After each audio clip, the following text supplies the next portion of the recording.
Good morning. This is Mary Alice Evans. I'm the director of the State Office of Planning and Sustainable Development, and it is my deep pleasure this morning to welcome William T. Spencer, HUD's Region 9 Administrator to Hawaii. Mr. Spencer brings a wealth of leadership and experience from his distinguished 24-year career as a Navy SEAL Master Chief, founder of the American Warrior Association, small business person, and author. He now leads HUD's effort to expand access to affordable housing, advance community development, and strengthen public-private partnerships to enhance economic opportunities across the region. Mr. Spencer holds a Master of Arts in Strategic Intelligence from the American Military University and a Bachelor of Science in Management Communications from Southern Christian University. We also wish to express our appreciation for HUD's ongoing support. The state of Hawaii and the Office of Planning and Sustainable Development received a $6.6 million HUD Pathways to Removing Obstacles to Housing grant to develop strategies to spur the production and preservation of affordable housing and supporting infrastructure, and to reduce the burden of regulation on housing development. In addition, we have greatly benefited from the expertise of Ramona Malehi, who serves as HUD's designee to the Hawaii Interagency Council for Transit-Oriented Development and has brought a tremendous resource for us on webinars such as today's Opportunity Zone 2.0 workshop. We look forward to working closely with you and your team in Hawaii to strengthen and advance Hawaii's state's partnership with HUD. Thank you, and thank you, Mr. Spencer, for being here. Thank you so much for that kind introduction. And aloha and good morning to everybody out there. It's an honor to join you today for this important workshop on Opportunity Zones 2.0. I want to thank the Hawaii Interagency Council for Transit-Oriented Development. I want to thank you for your leadership, as well as our co-host, the Office of Planning and Sustainable Development, and the Hawaii Housing and Finance Development Corporation. Thank you also to the HUD Region 9 team for helping organize today's event. And a warm mahalo to all of you out there, all you state and county officials, legislatures, and developers and community leaders. I want to thank you all for your commitment to shaping a more resilient Hawaii and a brighter future for tomorrow. At HUD, our mission is simple but essential, and that's to foster strong communities by supporting access to quality, affordable housing, expanding the housing supply, and unlocking home ownership opportunities for the American people. We believe that housing isn't just about shelter. It's a foundation for stability, employment, and upward mobility. Under the leadership of President Donald J. Trump and Secretary Scott Turner, HUD is streamlining programs, cutting unnecessary red tape, and putting decision-making back in the hands of the communities that know their needs the best. And we're here to listen to you about that. That means empowering local leaders. It means encouraging innovation, and it means making sure that every tax dollar we're entrusted with has measurable and lasting impact. As many of you are aware, Opportunity Zones were created under the 2017 Tax Cuts and Jobs Act during President Trump's first term. Opportunity Zones were created to do something bold, and that was to drive private investment into the communities that have long been overlooked, and to do it in a way that's flexible, sustainable, and aligned with local priorities. Here in Hawaii, you have 25 designated Opportunity Zones spread across Oahu, Maui, the Hawaiian Island, and Kauai. These areas hold enormous potential for mixed-use housing, infrastructure, and business growth, especially when paired with transit-oriented development Opportunity zones and smart regional planning. As we enter the next chapter, Opportunity Zone 2.0, our focus at HUD is on helping states and local governments. We're going to help you build local capacity, attract and shape and sustain investment. Leverage Opportunity Zones with other federal tools such as LIHTC, New Market Tax Credits, and CDBG. And most importantly, ensure that community voices are guiding the vision so that investment leads to growth, true growth. HUD is also working to strengthen public-private partnerships and improve transparency so that Opportunity Zones are not just about incentives, but about outcomes. Outcomes that create jobs, build more housing, and improve the lives of Hawaiians. Hawaii is unique. Land constraints, affordability challenges, and cultural heritage make development here unlike anywhere else in our nation. But that also means Hawaii has a chance to lead and show how opportunity zones can reflect both economic and cultural priorities.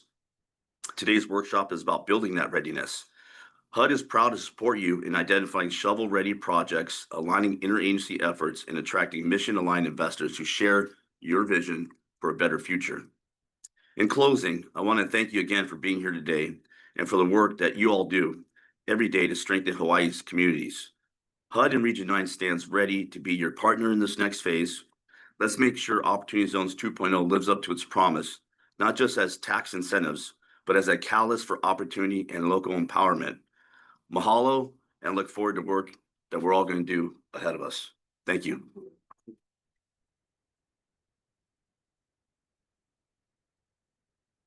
This is Simona, and we want to welcome today's webinar. And again, I want to thank COD Council for providing this platform. And questions and answers will be at the end. So let me introduce our speakers today. I first want to underline that the purpose behind this workshop is really to provide the state and local government with a toolkit in regards to financing one of the key things, the most highest priority we have, which is affordable housing. And then we will also follow up with the added icing on the cake with Milken Institute, who is also going to share their community infrastructure center concept and initiative that they're working on to also expand financing for all the projects that we have in the pipeline. Let me start to introduce the speakers. I'll introduce them first. The first speaker is Catherine Lyons, and Catherine is the Director of Policy at the Economic Innovation Group, a bipartisan research and policy organization who has been in there from the very beginning, from the inception of the Opportunity Zone back in 2017 and until now. She is really going to set us up in regards to the current Opportunity Zone, as well as what Opportunity Zone OZ 2.0. She will be followed by Patrick Mullen, and Patrick is the Managing Director with Arctaris Impact Investors. I want to really highlight what Patrick brings to the table because I think it's key. Number one is he's not only the managing director of Arctaris, but he also worked with the state of Utah's Opportunity Zone program, so he can bring that lens of what that looks like. And lastly, he also worked at the Sorensen Impact, a University of Utah-based institute that works with investors, entrepreneurs, and other stakeholders to marshal capital for social good. So what he brings to the table is a whole package of resources and perspectives of how people can make a deal, how they can be successful. And Brent, but last but not least on OZ is Brent Parker. He's one of the he's a partner with Novogradac, who, as you know, has a upcoming conference in LITEC, coming September 10th and 11th. But what he brings to the table is that both he, as well as economic innovation group, have also been lobbying for Opportunity Zone OZ 2.0, and he brings a wealth of opportunity in regards to what that looks like from all the deals that he has been involved with. And finally, the icing on the cake is Sarah Ortner.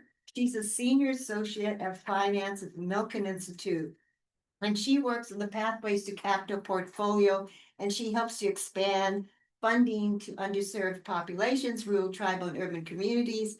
And she also, her basic focus is on blending public and private capital to advance projects. And so this sort of provides you the overview of all these really rich resources that you're about to hear.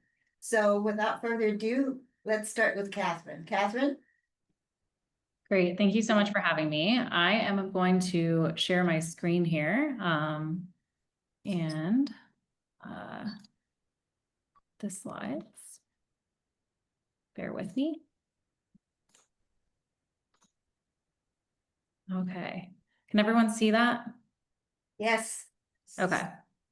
You know what? Actually, though, here, I'm going to, sorry, 1 second. Okay, is that better? I think it was Yes, showing. yes, thank you. There we go. Okay. Well, again, thank you so much for having me on this webinar and this workshop.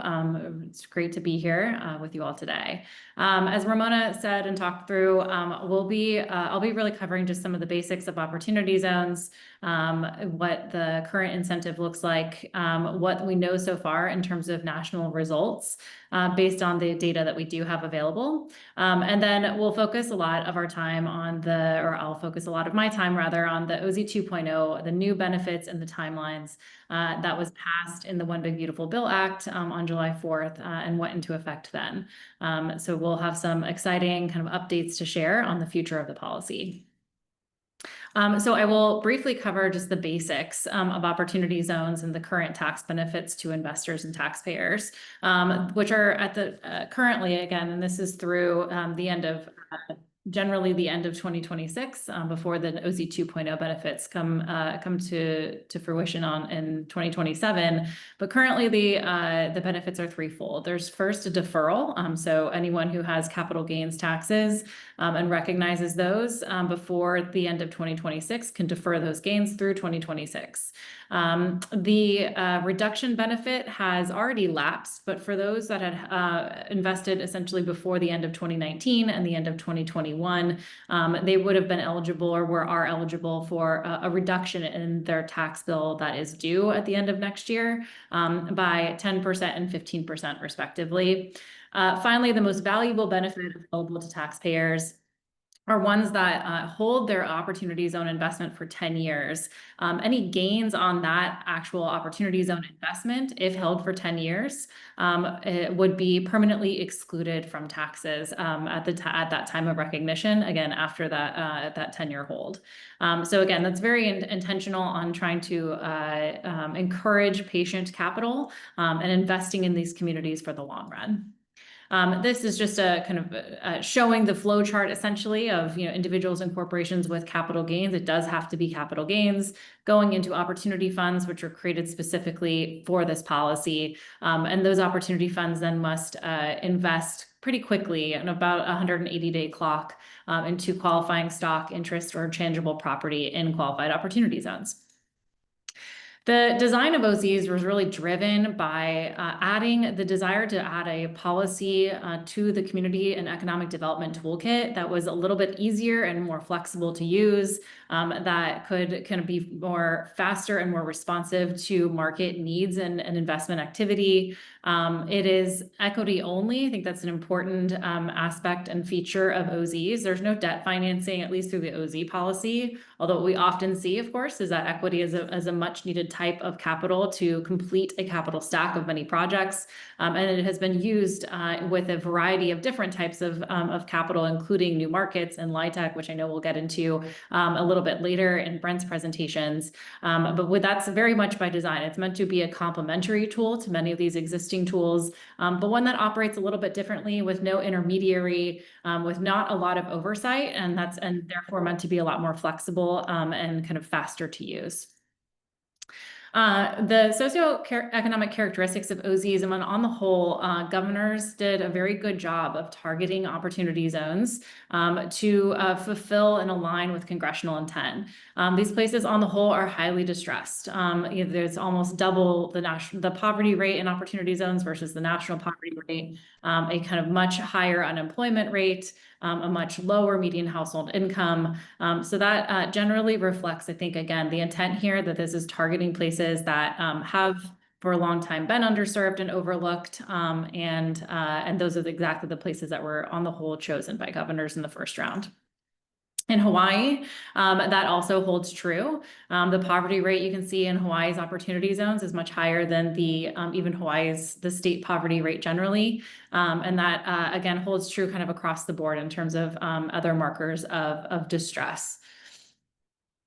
So what do we know so far? I will caveat some of this by saying that until very recently, which again, we'll get into in just a moment, we don't have reporting requirements at the national level. And so we don't have a kind of contemporaneous data through more recent years to really better understand the both scope and scale and where a lot of these investments are taking place. That will soon change, and we're very excited about that. But for now, I can kind of share what we do know for certain certain through 2020 to 2022 or so, which is the latest available data that we do have from Treasury.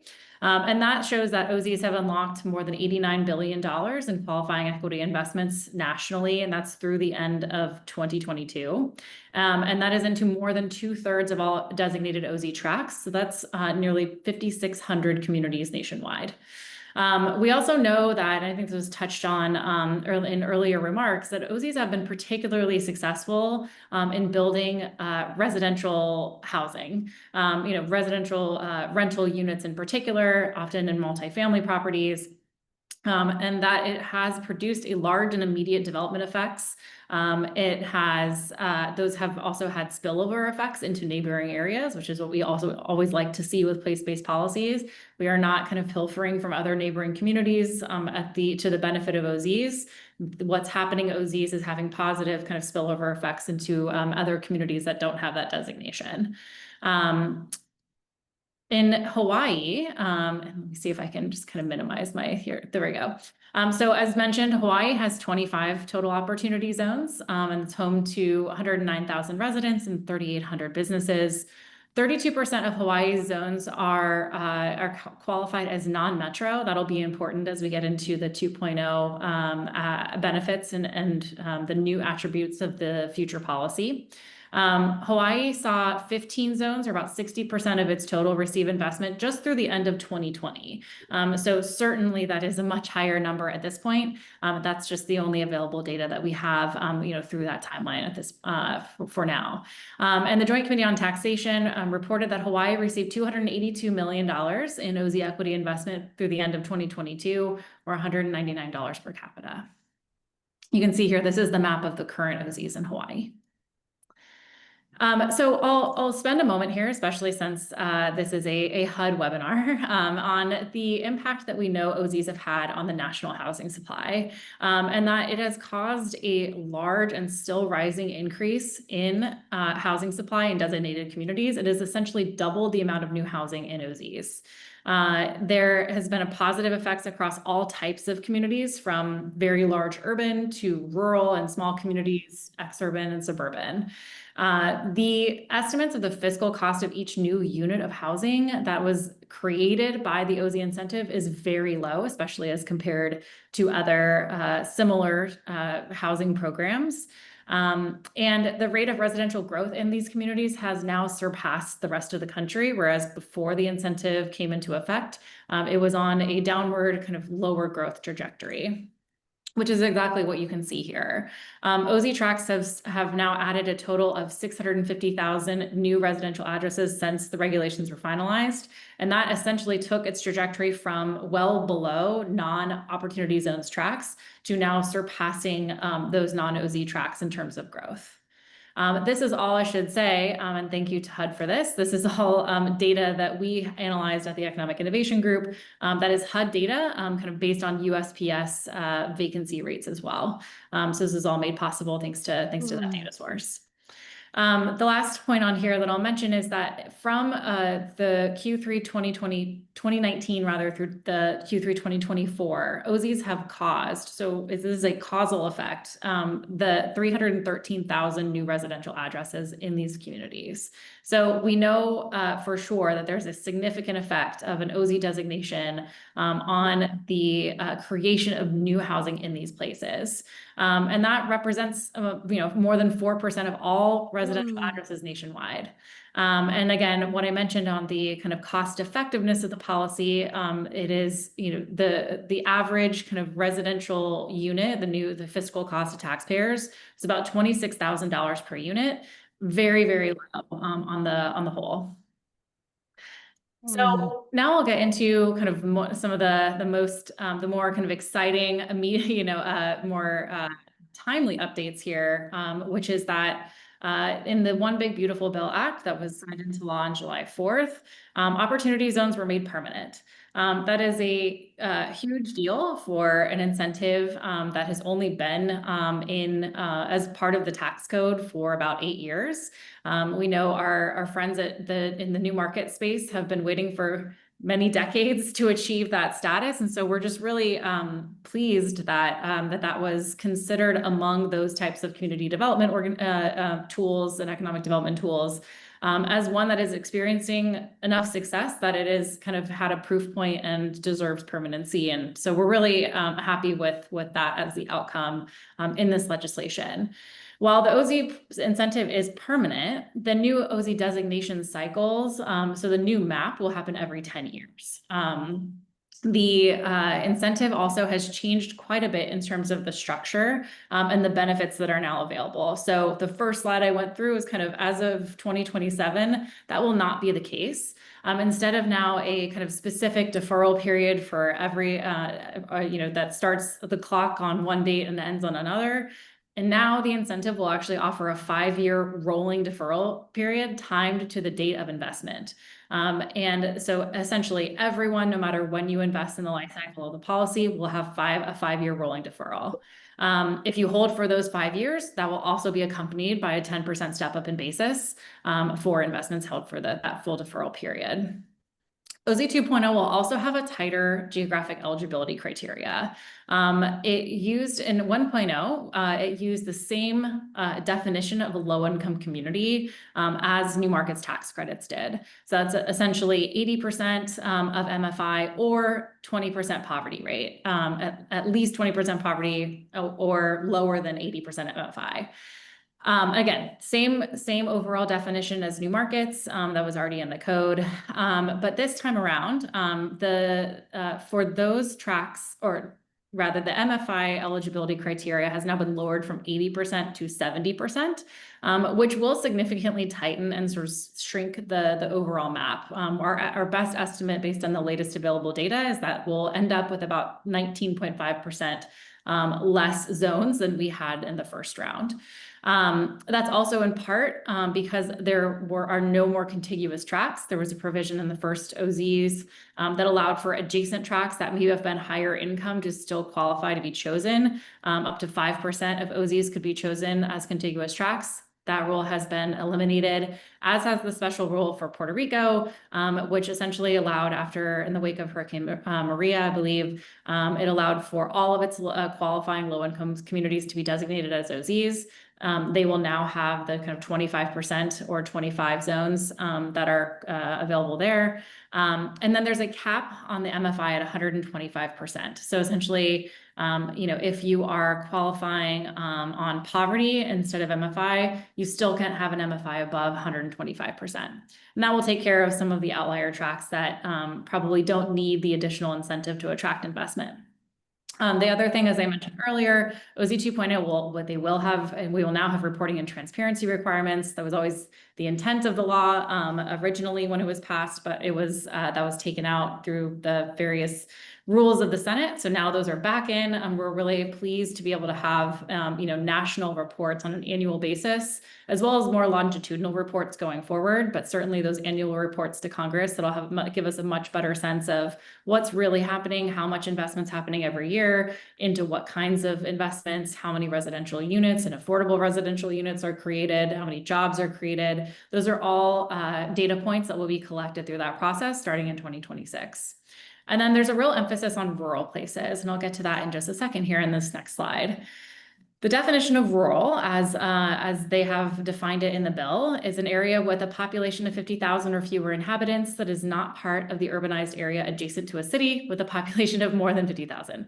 So that is how, and this is kind of a pretty standard, I think, USDA definition of rural. We know there are many, many, many definitions of rural, but this is the one that they've gone with.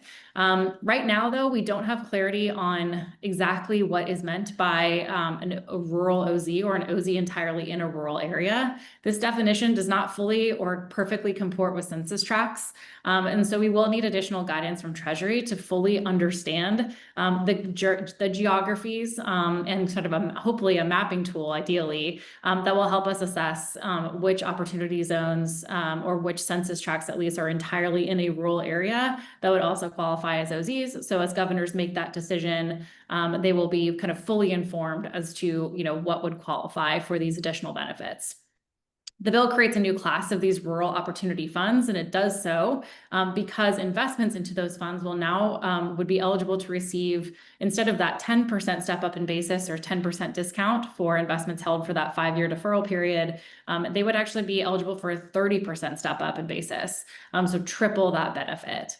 And then additionally, there's for the substantial improvement test, which is essentially a test that has a pretty high threshold. If you take a building that needs to be rehabilitated or an existing structure, you have to put 100%, you have to improve that by 100% of its basis. So essentially doubling kind of the investment that you put into it. For rural areas or for rural OZs, that test has been lowered to only 50%. Which I think will facilitate a lot more, especially of that kind of rehabilitation. The lowering of that test is the intent, at least, is to ensure that there can just be more, the economic activity happening in rural places. So that actually is live as of date of enactment. But again, without fully understanding what a rural OZ is or where those are, it'll be hard to take advantage of that until we get that further guidance from Treasury.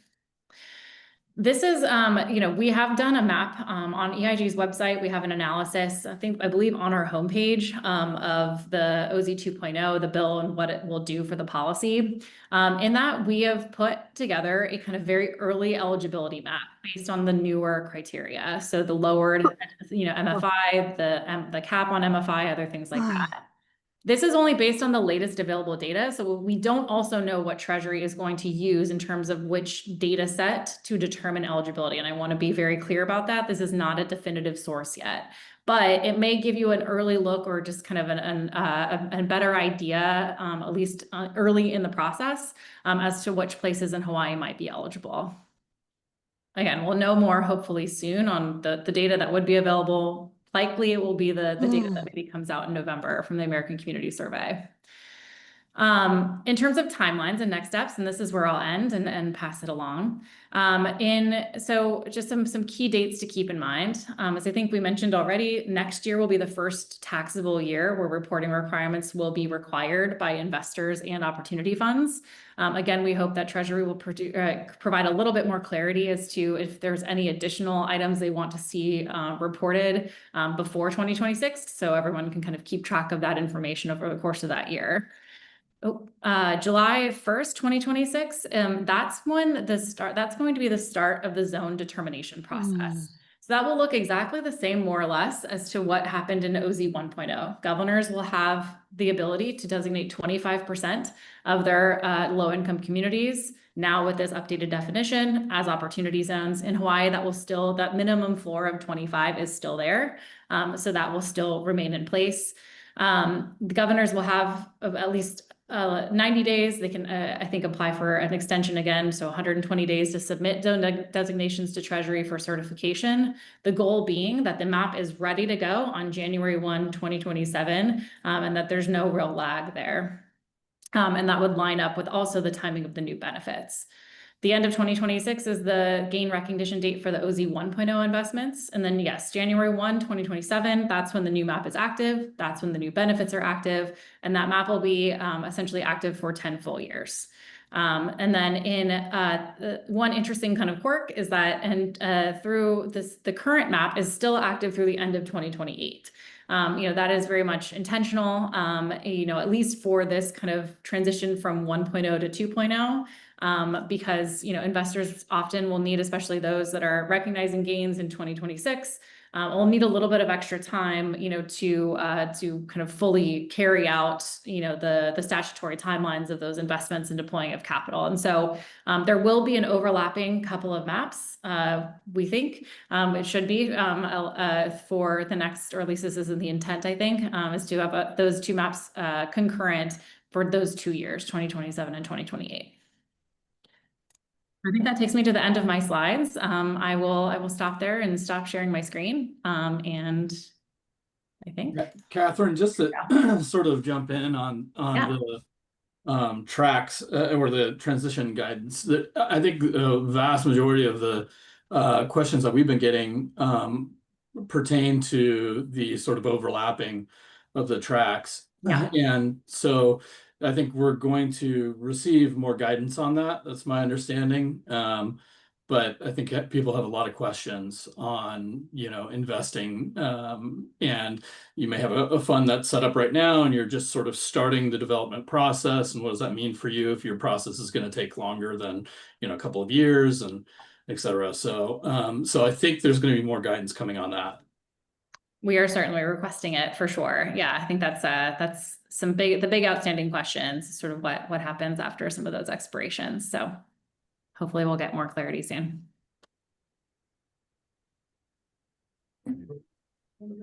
No. Okay. We need Patrick. Okay.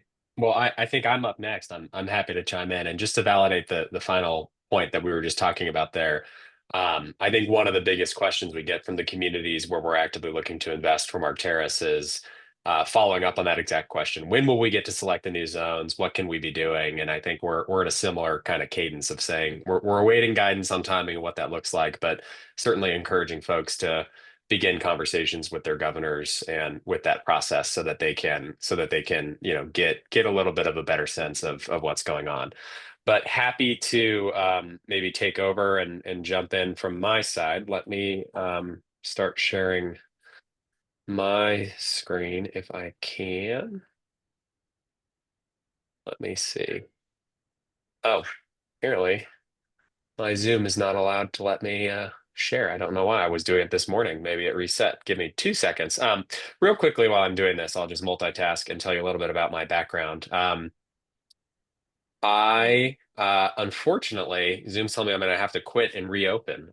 So Ramona, I don't mean to put you on the spot, but if you have my slides up, it might be easier if you just share them for me. I don't know why this is happening. I tested it earlier. Or I could quickly hop off and hop on, but I don't want to upset the cadence here. Okay, let me try this. Can you hear us? Can you put us on? Yes, the audio's on now. Oh, we're working on it, Patrick. Okay, do you great. want- Well, I'll jump. Yeah, I'll jump in. Apologies. I don't know why Zoom reset. I was doing it this morning. What I can provide here is, my background is I'm a managing director with Arctaris Impact Investors. Prior to that, I also was a managing director with Sorensen Impact. Sorry, I'm being invaded by my 3-year-old who's on her last day home from school. So I'm just winning the Zoom distractions here. But what I would tell you is I bring a unique perspective both from investing in these communities directly as an OZ investor.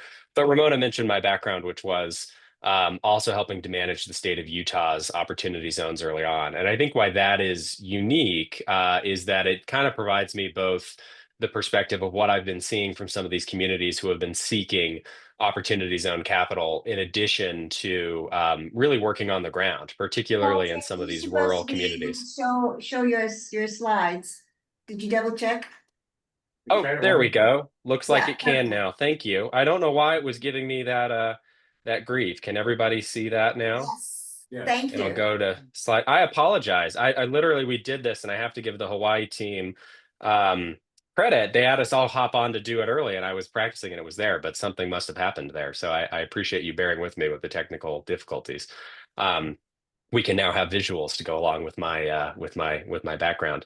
But what I would provide is, I think that perspective was really worthwhile because it also put me in the middle of, Utah has 46 opportunity zones. I'd say about half of which are very rural. They're in communities where the population often can be less than 5,000 people. You have a lack of infrastructure, and being on the ground and seeing some of that, I think really highlighted, what goes in beyond just the opportunity zone incentive. I think to Catherine's point and to the point you'll hear today, it is by far the most impactful incentive I think we've seen in terms of getting private capital into underserved areas. But when you get to some of those truly remote places, it's very difficult to still get projects to work, and you need others to kind of come in and have that local collaboration. So that was something very unique. And then prior to that, kind of being involved in the Sorensen Impact Group, where we were recipients of several kind of federal grants that predated opportunity zones, but I think were part of sort of wrangling some of the federal and philanthropic capital to go towards these same initiatives. So certainly have been in and around this impact investing field for a while, but happy to sort of opine a little bit from my perspective on what we're seeing as an investor, sort of what some of these examples are that we've seen over the life of the program, what we're excited about as it moves forward, and then maybe cover a little bit of what I think local communities may prioritize between now and as the rulemaking progresses into 2026. But just briefly, I did want to cover a little bit about the Arctaris investment and impact approach. We've been an opportunity zone fund manager since early on in the program. We invest in communities where we often partner with local philanthropy, local government, and bring a community impact approach. So we're not showing up to places and saying we only invest in this specific type of housing or we only invest in this specific type of company.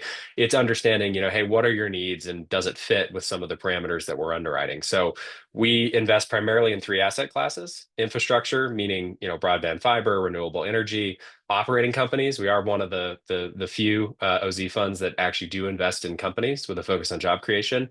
And then, of course, we are heavily invested in real estate, whether that is multifamily housing, affordable housing. We do commercial development as well that is focused on job creation.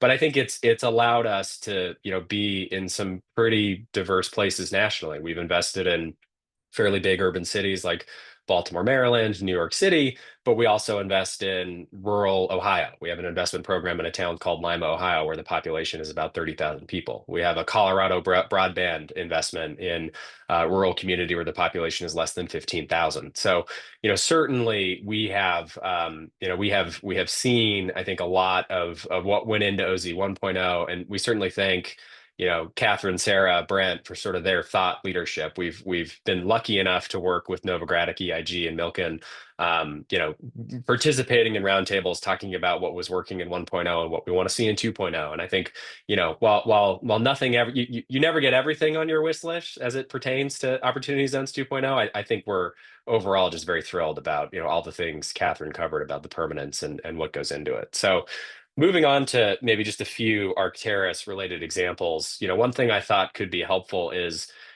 covering some of the investments that we've done. These are all current investments in our portfolio. They're highlighted more on our impact report, which you can find on our website. But I think each one, hits on something that I think we're excited about as it pertains to Opportunity Zones 2.0. One example is we were the lead equity investment in a very affordable housing project in downtown Los Angeles. It's 1411 Flower Street. It is one of the largest, if not the largest, master lease to the Los Angeles Housing Services Authority.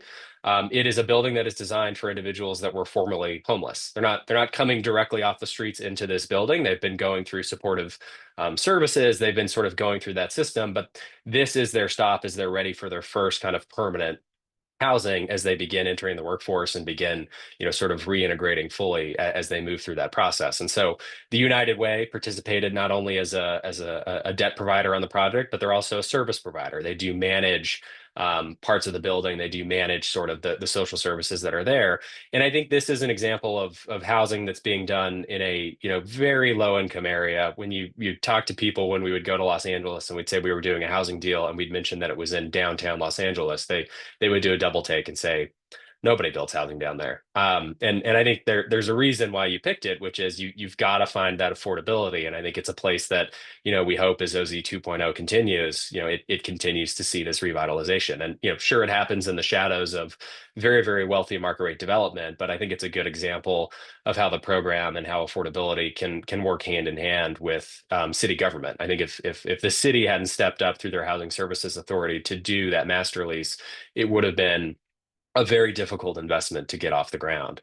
I think conversely, on the other end of the spectrum, we've been looking at new models that I think we hope to continue in 2.0. We were an investor with a Detroit group called Circuit Avenue that is taking down a portfolio of single family homes. And I think many of you may know that has been a very tough asset as it pertains to just the way the Opportunity Zone incentive works, because investors like us, we really are incentivized to hold the assets for 10 years. I think that is a very good thing. It marries us to the community. It makes people, be good partners. But when it comes to assets like single family homes, you're usually not building them and then holding them for 10 years, right? You would build them and then try and get someone to buy it or move in. And so this is a real innovative model where it's taking some of the dilapidated and abandoned homes that are in Detroit, buying them, renovating them, and then turning them into rental units with a path to home ownership. So working with, other local nonprofits and other groups to try and bring that model together.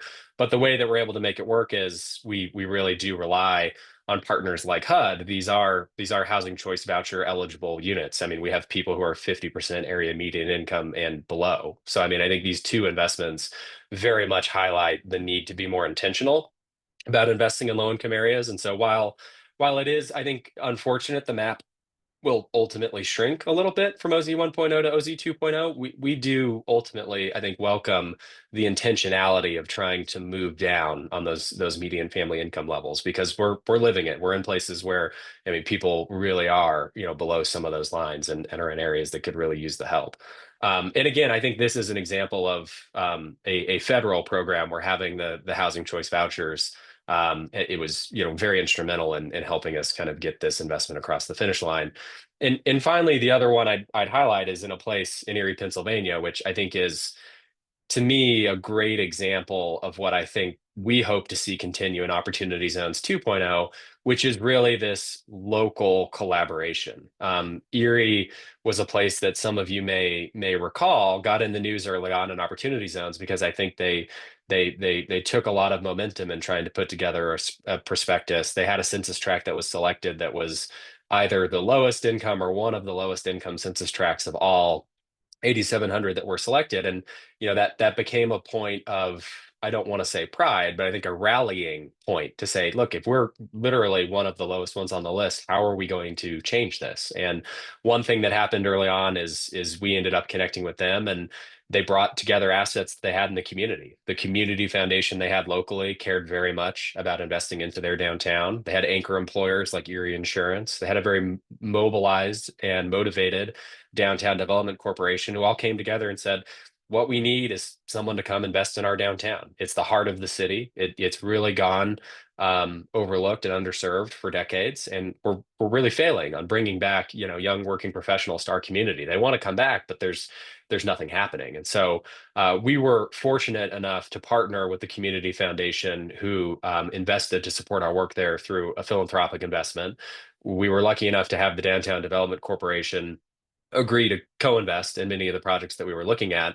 And we were even further lucky to have Erie Insurance step up and say that they wanted to be an investor in the community as well. But what it led to is what has now really been a downtown renaissance in Erie, where they've been building things like the flagship block program, which is the picture you see there, which includes grocery store, included a food hall at one point, multifamily units, recreational activities. It really was the key towards using the incentive to try and magnify what I think you can do with it. So as it pertains to OZ 2.0, I think we're thrilled with a lot of the transparency around showing more things like this, having impact reporting be more prevalent. Obviously, I mentioned our impact report being core to how we operate, but I do think these are models that we hope to really build from, and it's never going to be an apples to apples comparison. You don't take abandoned homes in Detroit and just show up in the next community and say rinse, wash, repeat. But I do think if you can use it as a case study to then say, how do we bring in other federal programs to do similar type models, or can you look at how you duplicate best practices from one to the next? I think these are the conversations we're finding ourselves in. And really trying to insert ourselves with new communities who are coming to us and asking, hey, we're all excited now about Opportunity Zones 2.0. We're trying to pick the ears of our governors so that we can be involved in the zone selection. What are funds like yours looking for? What made these projects investable? What made them stand out? And I think if you had to take one thing from all three, they all had some form of local or national collaboration in the capital stack, right? Whether it's federal vouchers going towards supporting the housing, whether it's low interest debt coming from community foundations, whether it's the city stepping up and taking on some of the leasing risk.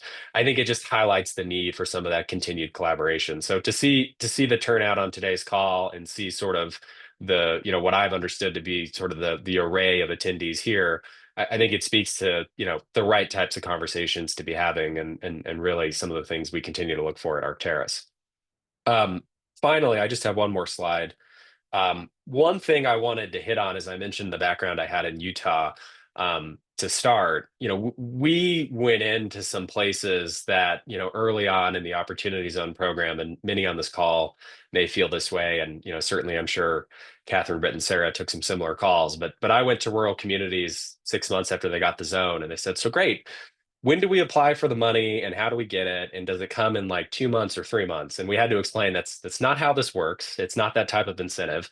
And it really, I think, even if it didn't lead necessarily to tons of OZ capital going to the community, it forced some of these communities, particularly rural communities, to go through a thought process that, they had pieces of. I'm not saying they had never done before, but I think it exposed that they were sort of speaking a different language when it came to trying to communicate with developers. And so in Utah, we mobilized our governor's Office of Economic Opportunity. We were lucky enough to get a grant from the Department of Commerce through their Economic Development Administration. We got our local countywide association, which, that's sort of the local government version. It's not just the governor's office, it's the local leaders. And then we had a think tank at the University of Utah and Sorensen Impact kind of all come together to say, how do we provide the technical assistance to these places that want to try and bridge that gap, that want to try and engage the community? And I think it was a little bit of, steep learning curve early on. We all remember it was slow to learn how OZs were really going to work. Treasury didn't get us all the rules right away. So it was a little bit of the blind leading the blind for a bit. But when we got through it, we published a rural opportunity zone and recovery playbook. And I think, highlighting a lot of the things I just emphasized in some of those investments, we've seen that sort of local coordination, some of these planning around outcomes, some of these clearly communicating what the gaps are in projects has gone a long way towards not only attracting OZ capital, but actually steering state policy and steering ways that you begin to think about what else can go in to these opportunity zones or even to non-opportunity zones to help drive capital like this. So it's not that every community needs to go duplicate a playbook. I mean, you can look at this one online for free, but I think taking that ability to go through it and explain, sort of the way investors look at investing in projects, which is the graph, the sort of visual you see on the right-hand bottom corner, but talking about, look, like what's available. Do you have philanthropy that is already down here? And if the answer is no, then making me say, actually, we wish, but we don't. What can we go do with, state agencies? What can we do with other partners? And have we thought through what is really creating gaps for these projects? And I think, looping it back to what my day job is at Arctaris, that's a lot of where we spend our time with communities. So to the extent, anyone on this call is engaging in those discussions, has questions, I mean, I think that's squarely where we find ourselves today. We'd be very interested in engaging, but, that's a little bit of, both the perspective from someone who, lived it in the early days on the state ground, but then has been fortunate enough to be in some really interesting communities where we've been investing. We've seen a lot of interesting trends kind of develop. So I'll pause there. I know we've got a couple other speakers to go next, but looking forward to questions and looking forward to continuing the dialogue as we go through the rest of the agenda. But thank you for bearing with my technical ineptitude and lovely children who are home away from school right now. But I'll hand it, I believe, over to is Brent next? Yeah, I think I am. Thanks, Patrick. Yep. And I could definitely appreciate and empathize the kid situation. I had to send mine to another room. But yeah, and I first want to say, I think we all owe sort of a debt of gratitude to the folks at EIG, Arctaris, these sort of thought leaders that are really pushing this incentive in such a way that, first off, it wouldn't even be possible without it, without EIG, it just wouldn't be a thing. So I think, and then, folks like Arctaris that are willing to sort of get out there and do what needs to be done in these areas. So thank you for that. And also Hawaii, Ramona and folks there, you guys just doing a great job, really, really pushing this incentive. And obviously there's a lot of reasons why, Hawaii just in general is sometimes a little more difficult to work in, but that doesn't mean that it can't work, and it means that we just have to put a little more thought toward it. So I'm going to sort of talk about some of my experiences with the incentive, To the extent, you all have questions, like feel free to jump in. If I don't see those come up, let me know and we can talk about them in real time. But I'm going to set the stage a little bit by talking about some of the other incentives. I think Catherine did a great job in telling us what the One Big Beautiful Bill Act brought about. So I'm just going to kind of fill in the other areas or other tax incentives, and then talk about how primarily how those incentives can be sort of used with affordable housing and the opportunity zone incentive to sort of create a capital stack that's feasible. And so I'm going to talk about LIHTC, new market tax credits, opportunity zones, and renewable tax credits, renewable energy tax credits. First, LIHTC. The big in LIHTC, and I mean, obviously low income housing tax credit, there were a couple of very major adjustments or benefits in the One Big Beautiful Bill Act. One being that the private activity bond 50% test, which basically says that you can, as long as you finance the development of your project with at least 50% of the cost of the aggregate cost, land and depreciable basis, being financed with private activity tax-exempt bonds, then you can get 4% low-income housing tax credits on the entire project. That threshold has been now reduced to 25%. And why that's important is you have these states. You have a lot of states that are oversubscribed, and they've hit their bond caps, and so they can't allocate more bonds. And so this presumably will sort of help to really extrapolate the ability to sort of develop affordable housing in these states, including Hawaii. And so that's a huge boost.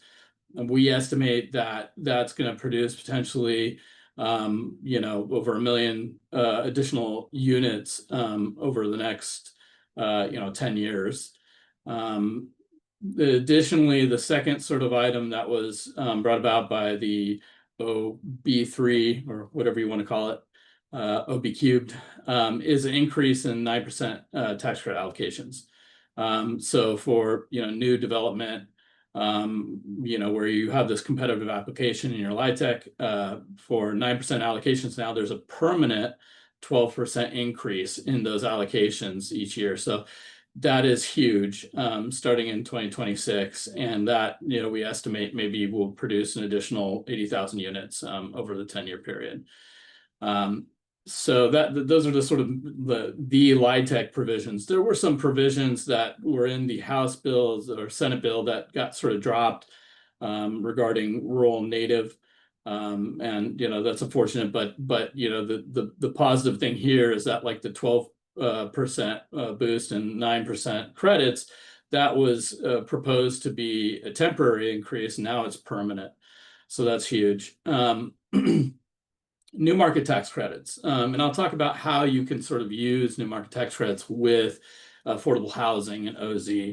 But that has been always historically since the 90s, when it was sort of introduced under President Clinton.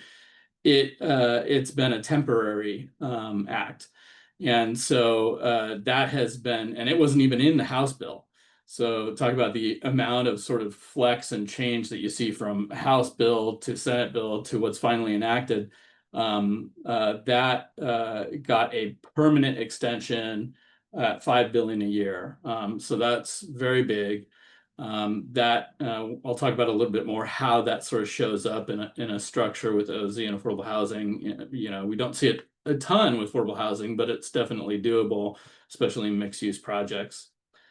I'm not going to get into these because I think Catherine's went over these in a lot of detail. Just sufficient to say that I think you have this sort of new designation of zones, which may have overlap in the existing zones, but definitely is going to be narrowed a little bit. I saw there was a question that came up about Kauai. And I think on Catherine's map, I don't know if there was any zones in Kauai, but for sure, this is going to shift a lot of the sort of zones. And my understanding with Kauai is that there is some question as to who is sort of benefiting in Kauai. So I think the intent of this is to really align the incentive with its goals, to sort of improve these communities that need it the most.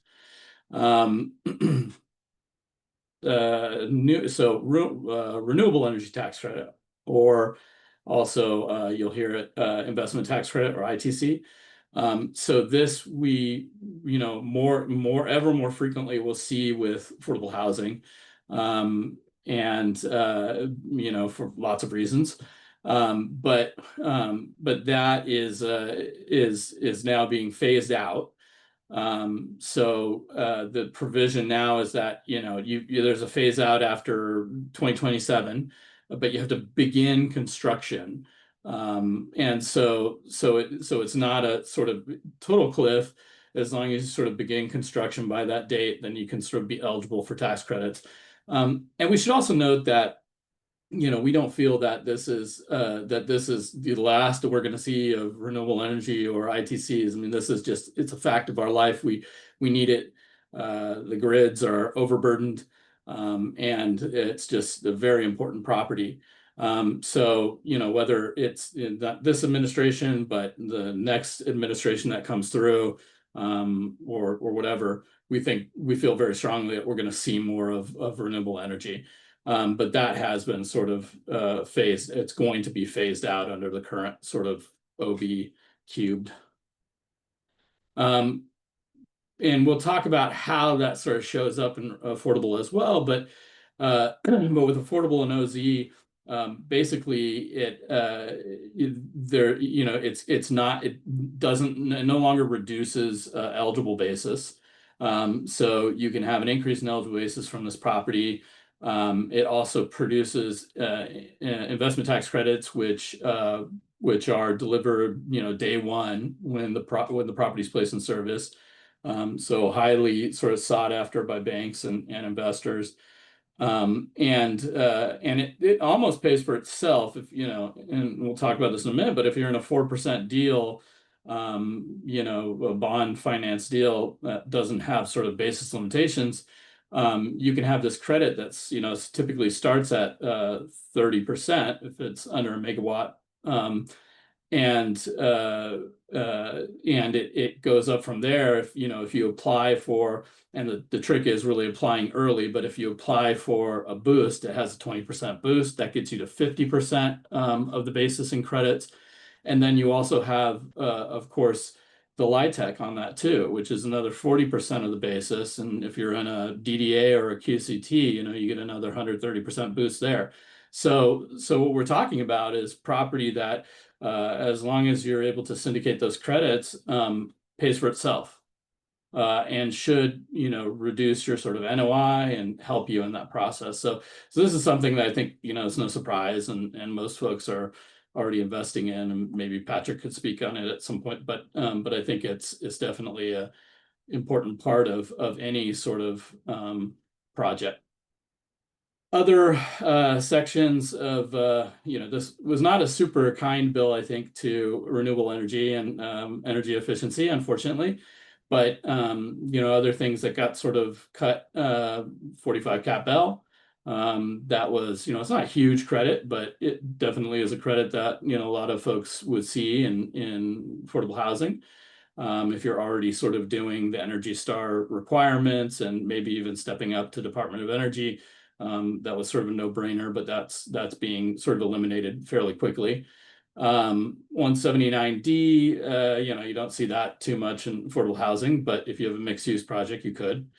And so those are sort of being cut fairly quickly, much more quickly than the investment tax credit. Other provisions in the Act, 100% bonus depreciation permanent. So that's awesome, and that definitely will help for yield-based investors.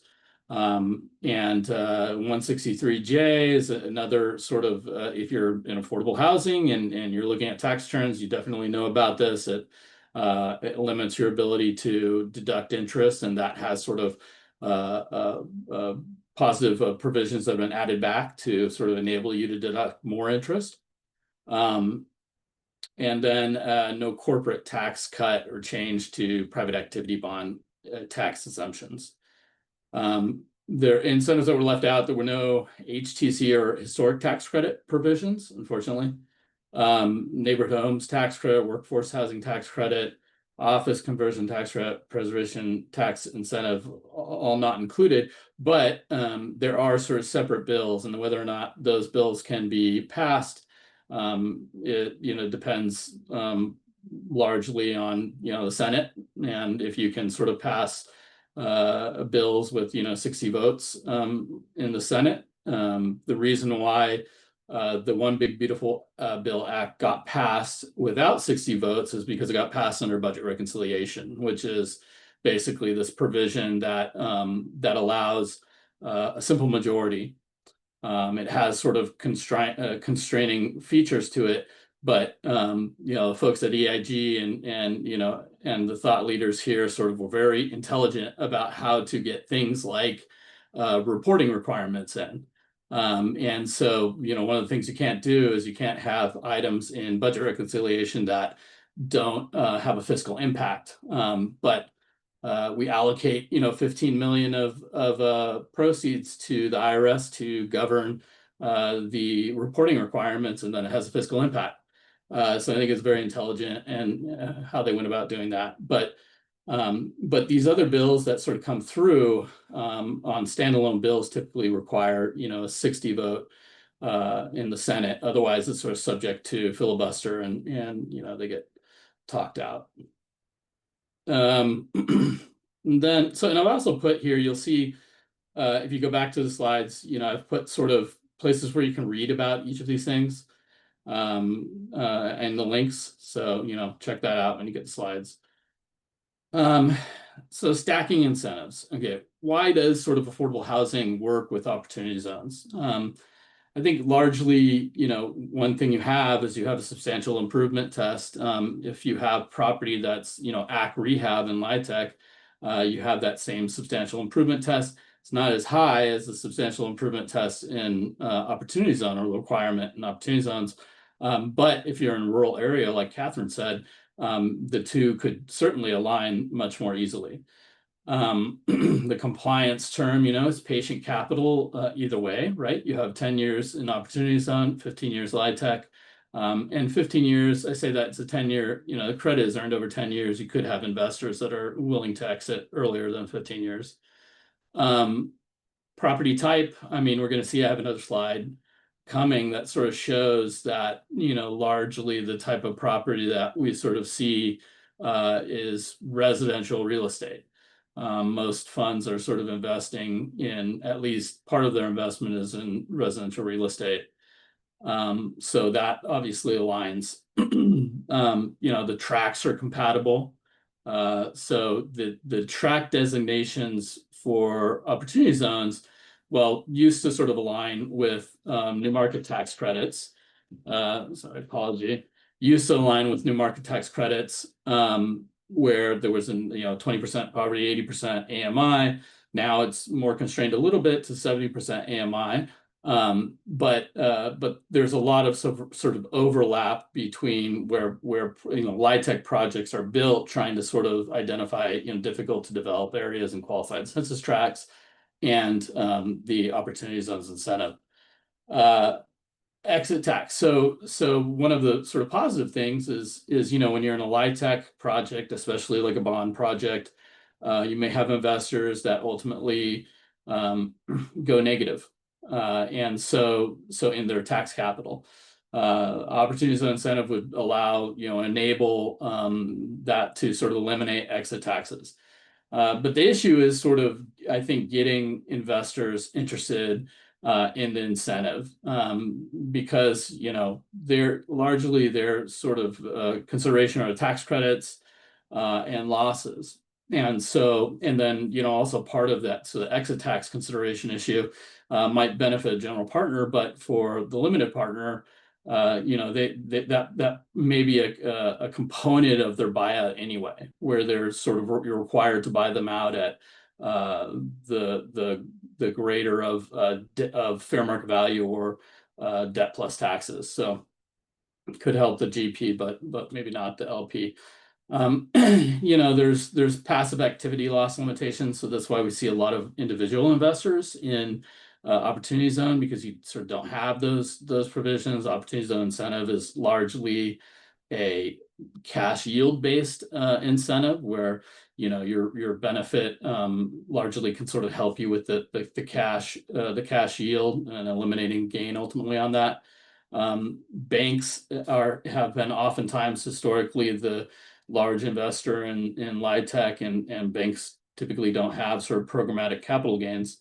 So we were hoping to see sort of a non-capital gains or no capital gains provision that sort of allowed banks to invest in it. That didn't come about, but you still have investors like Arctaris and other investors out there that are interested in pairing opportunity zone with LIHTC, and specifically, Arctaris in Hawaii, and other areas as well. And you have there's a whole host of other investors that are doing this. There's life insurance companies, there's folks that have capital gains that are working to sort of pair the two incentives together, and they're doing it in other areas of the country.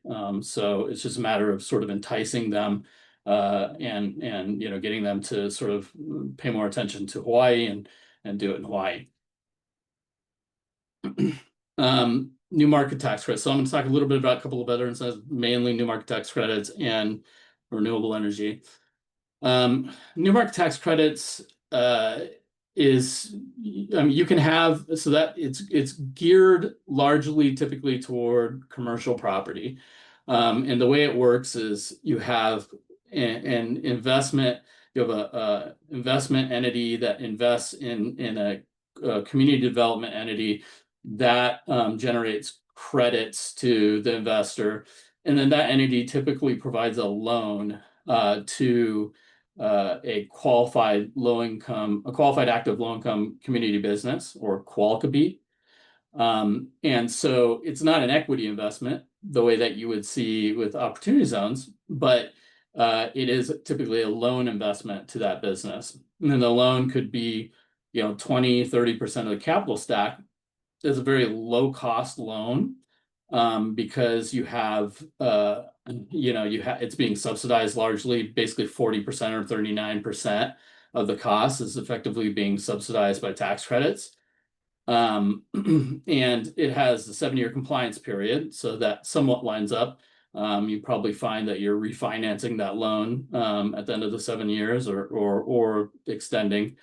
And one of the sort of issues is that the qualified low-income community investment, so the loan, can't be sort of financing eligible basis. So when folks have put these together, they've used sort of a condoing structure where you have this loan that's sort of financing non-eligible basis items, and it's for a mixed-use project. Because you have to have at least 20% of the income from commercial activities as well in these structures. So we don't see a ton of it, but it certainly is something you can do. And we have a discussion on a blog post that's relatively recent. I think it's like 2022 or something. Renewable energy tax credits. So, like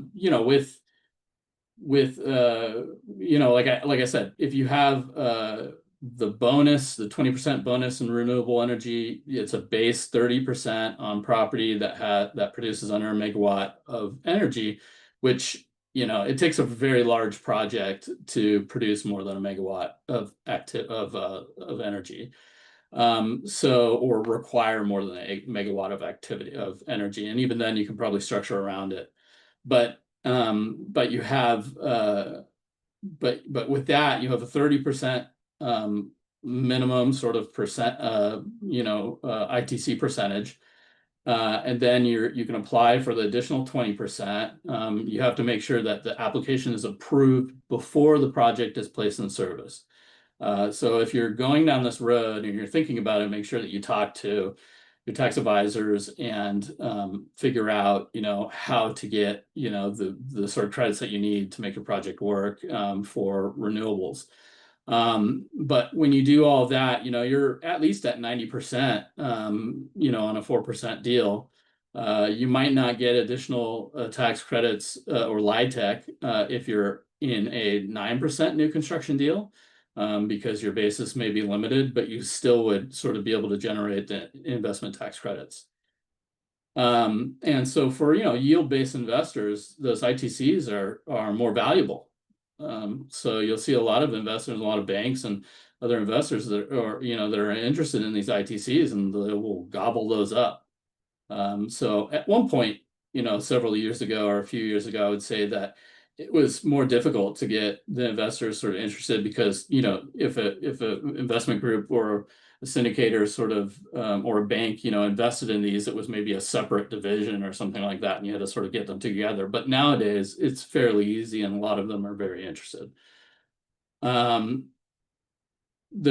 it's in an OZ structure, then there's no depreciation recapture on exit. Again, these renewable energy tax credits obviously improve your NOI. It sort of depends on utility allowance considerations in a LIHTC project.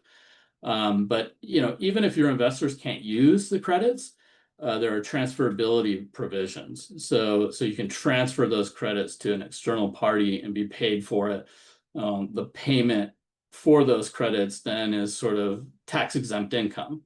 So it doesn't even produce sort of income for those payments. Excuse me, Brent. Yeah. Remember, we've got one more speaker. Can we pull it together, please? Oh, I'm sorry. I thought I was the last speaker. I apologize. Yeah. So, okay. So I'm sorry Thanks, about that. I'm sorry. Yeah. So, okay. Quick QO snapshot, and you can get these from our slides. This is reported activity, and I would say this is between 30 and 40% of the actual funds. We had a very strong quarter this last quarter. It was like the strongest quarter in a couple of years. So this is not activity that's slowing down by any means, even though there's this sort of dead period. Most of it's residential, and a lot of it is focused in single cities. Most of the QFs are doing single cities, but the smaller portion in number of QOFs invest, majority of the money are investing in multiple cities. So those are like multiple qualified opportunity zone business QOFs. That's it for my slides. So if you guys have any questions, let me know. Apologies again. I thought I was trying to actually fill space, so I wasn't thinking about other presenters. So my bad. You did a good job, Brent, filling space. And now let's turn to Right. Sarah. Sarah has a different take that can add to what you folks need to take a look at in terms of looking for funding, getting the deal off the ground. Sarah, Great. please. Thank you. Thank you so much, Ramona and team, for having me today. Great to meet everyone. And I'm going to be mindful of time here and try to keep this brief just so we have time for closing remarks at the end. But I will preface by saying we are going to have another call on the calendar dedicated to digging into the CIC in September as well. So I know Ramona and her team can circulate the invite to that too. But I'm going to go ahead and share my screen and just jump right in. There we go.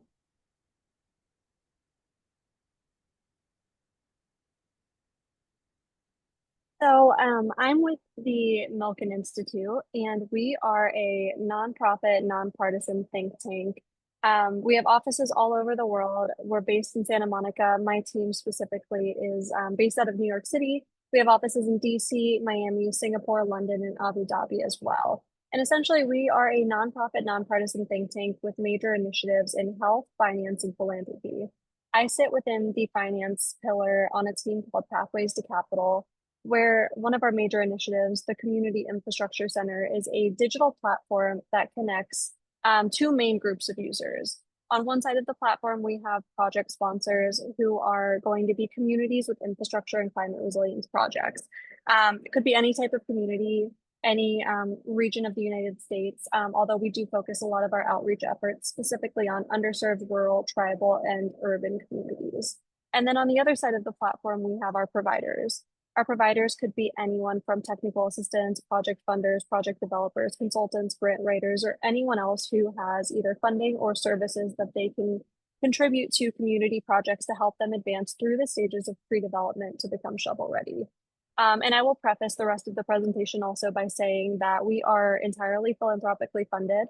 So all of our services are available free of charge to both of our user types.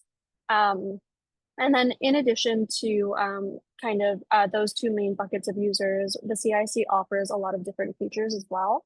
So we have project readiness assessments, automated and manual matchmaking to federal, state, and philanthropic grants, provider introductions, portfolio support, knowledge-based library, and a comprehensive deal room structure as well, which I'll discuss a little bit more towards the end. This is an overview of what the CIC looks like currently. We launched 2 years ago in May, and since then we have grown to support over 1,500 organizations with more than 400 projects across the country. And then I won't dig in too much so we can get to an actual live demo very quickly, but you can see kind of an overview of the types of providers, the types of project sponsors, and the projects by stage and size as well. I am going to switch over now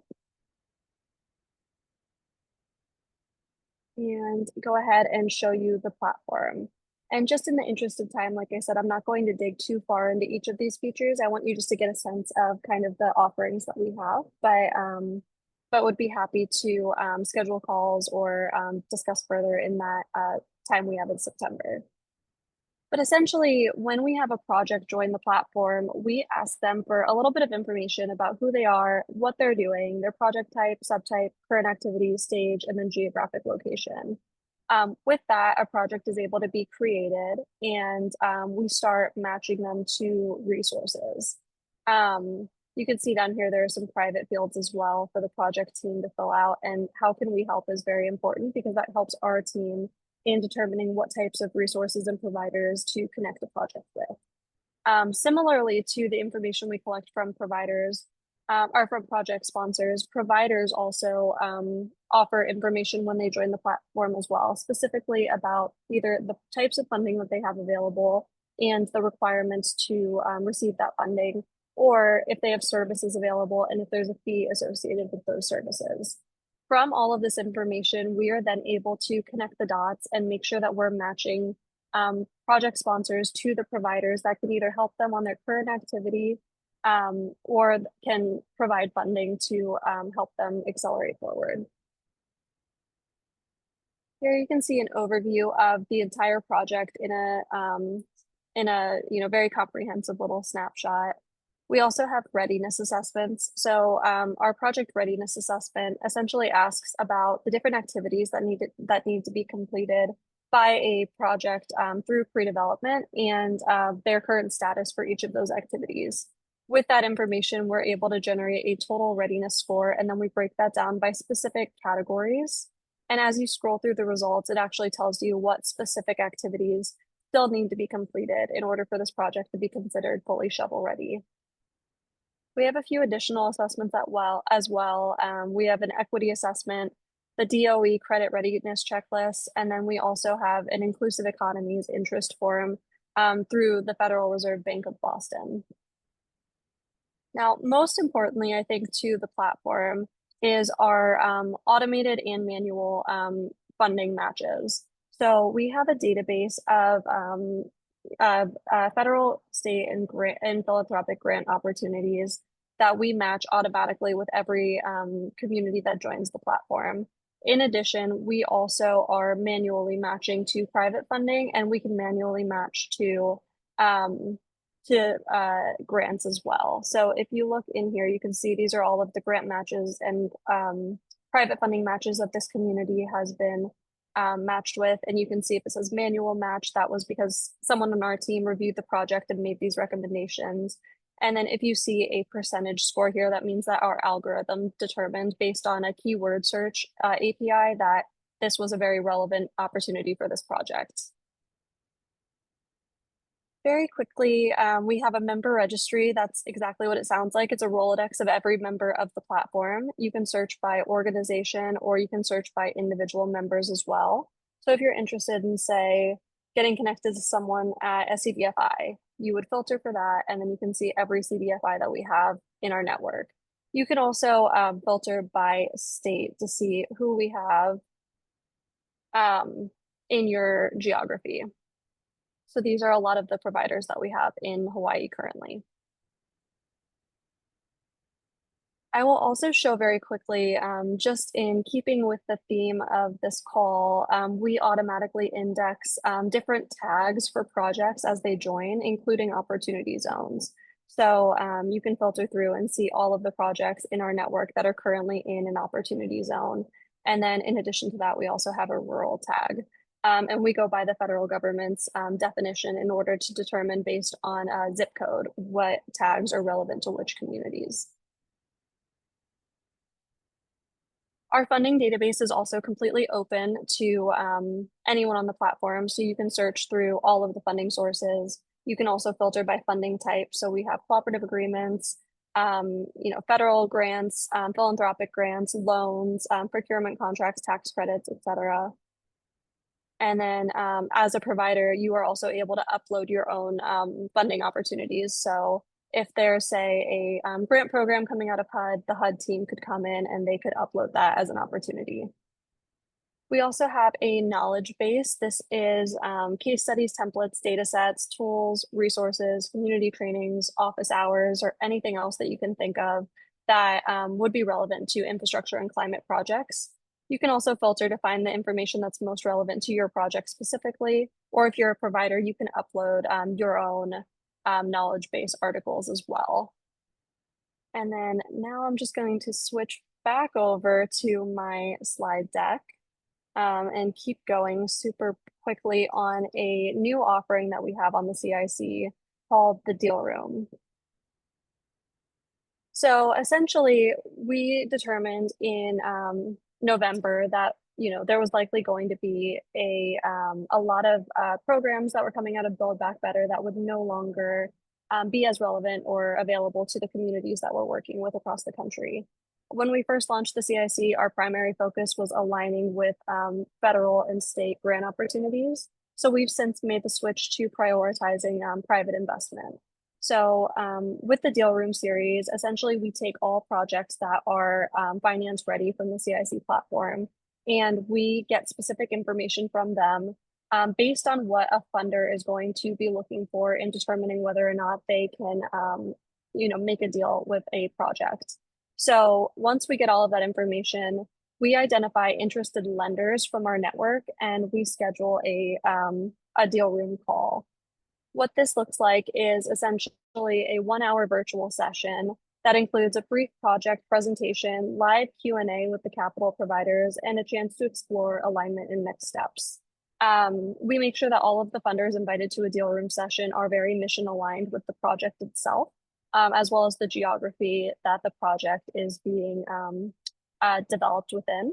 And then following the session, we give funders 1 week to tell us if they're going to make a deal with this project. To date, since November, we have done many deal rooms and we have moved over $775 million in infrastructure and climate projects through the Deal Room series. Featured projects have included community solar portfolios, multifamily housing retrofits, resilience hubs, and other projects that are aligned with both public and private investment goals. So if anyone is interested in learning more about the deal rooms, if you think you have a project that's a good fit for a deal room, or if you think you're a funder that could potentially fund projects out of the Deal Room series, would love for you to come to our Deal Rooms office hours. We have them bi-weekly on Wednesday at 3 p.m. The next one is going to be, I believe, on August 27th. We also do monthly community of practice calls. We just had one this past Monday on resilience after a natural disaster. So we focused on the LA wildfires and had representatives that were formerly with FEMA and many other local organizations in the LA region talking about what they're facing and what they are looking to do within the next 6 months and how that is relevant to other communities also facing disaster. So there's a QR code to register for both of those calls here. And I can leave that up on the screen for maybe 1 more minute. And I'm not sure if I have time to take any questions, Ramona, but I'll hand it back to you. Okay. Thank you so much, Sarah. I really appreciate that. So Sarah just gave you another additional tool in the toolkit. I want to close the opportunities zone portion by mentioning that DBDT, we do have an opportunity zone site. Part of the site shows it has interactive maps of where the opportunity zones are located on each county. And so I think it's really useful, especially as we head towards 2.0 and trying to get a better understanding in regards to what those opportunity zones will look like. Next slide. And then the last slide I want to show you is to remind you that this is the website that you can find all things opportunity zones in Hawaii. It really has some fact sheets to give you an idea on sort of like the prospectus that DBT had put together to be able to market some of these projects and stuff. But I think the main takeaway here is familiarize yourself with this site if you don't happen to have used it before, and try to get a better sense as to what you think the 2.0 is going to look like, and see whether that you can have a voice to help shape that. And then finally, I also want to make mention again that Sarah has delivered a very, I think, a very useful tool that we should all consider, as we know that part of the challenges that we have in Hawaii is really being able to build that capital stack and bringing together all the type of funding that we need just to get our projects off the ground. And just watching it, especially it has two major things. One, free. And number two, technical assistance. And for people, if we want to galvanize more affordable housing projects, this might be the way that would be universal in terms of addressing the continuum of needs that we have in the community. So we'll take questions now for all of our speakers. I think we've got about 5 minutes left. Does somebody have maybe two little burning questions that they can raise their hands on, and we will address those? Carl, do you see any? Any questions? Here, you can raise your, use a Zoom to raise your. Use the Zoom to raise your hand. Ramona, just real quick while we're waiting for that, if I could just mention that, I think you mentioned it earlier, we have a conference coming up in first week of September on Oahu. That's a very good reminder, Brent. Yes, Novogradac is having their fall affordable housing conference. Thank you for reminding me, at the Sheraton Waikiki Beach Resort, and it's going to be September 10th to the 11th. Yeah, I think it's the Marriott. It's one on the beach, but yeah, it's Sheraton Waikiki. Yeah. Okay, and and so for sure, we're going to have an opportunity zones panel as well, and so we'd love to see you all there. And then, sorry, that's all. And then we also have a webinar coming up at the end of this month too, on the 27th. So for opportunities. Perfect. Thank you, Brent. Sorry, and then I also want to invite people who want to explore the CIC tool. Sarah is going to go do a deep dive on September 23rd at 9 o'clock. So September 23rd at 9 o'clock. So please send us an email if you're interested in participating.